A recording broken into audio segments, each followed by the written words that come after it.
In the Hindu worldview, there are four primary stages of life. The first stage is that of a student.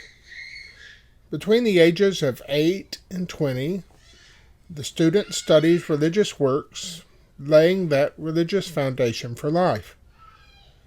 When they marry, they enter stage 2.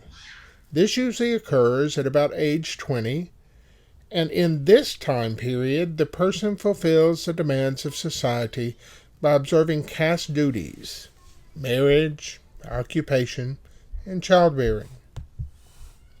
Stages 3 and 4 comprise the latter part of life. Stage 3 is that of the retiree.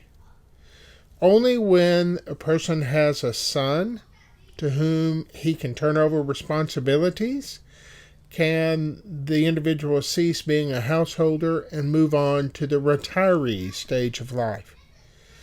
In this stage, you often see these adults living with their children and with other relatives in an extended family setting, spending time on religious pursuits while they are there. The final stage, that of a renunciate, is not expected of everyone, but it is an option. In this stage, one would leave your home and life and work as a wandering celibate.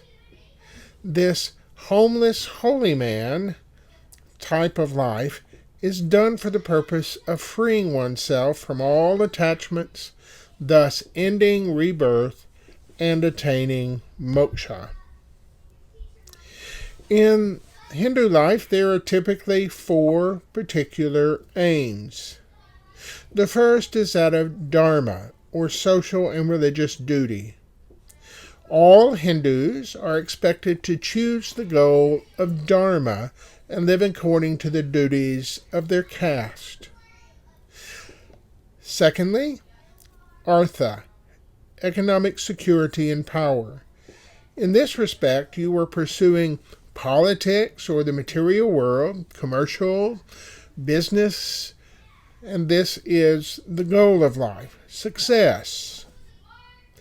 The third is kama, or pleasure. In this way, a person chooses a life in which pleasure is pursued. Sometimes this is literary, sometimes it is artistic, sometimes it is sexual, but the end goal is pleasure. And finally, moksha, or complete freedom.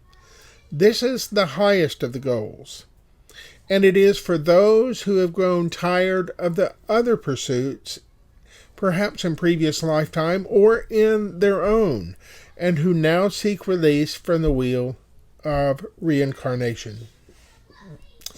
Hinduism also identifies three primary paths to liberation.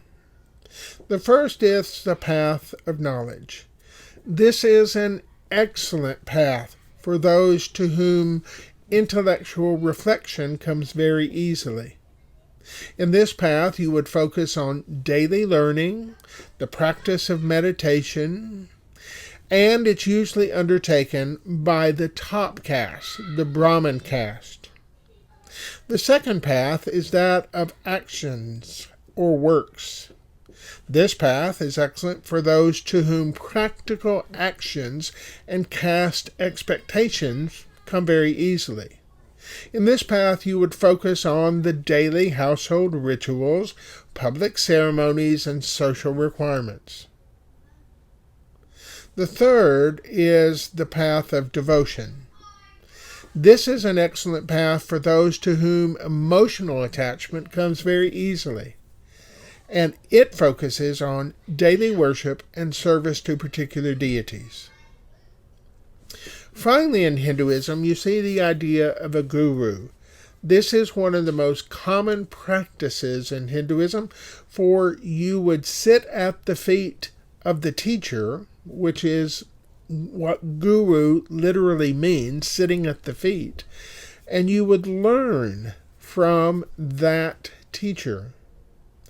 So anyone who speaks spiritual growth, no matter what their caste or station in life, may seek a guru or spiritual teacher and use this teaching and use this relationship to remove spiritual darkness.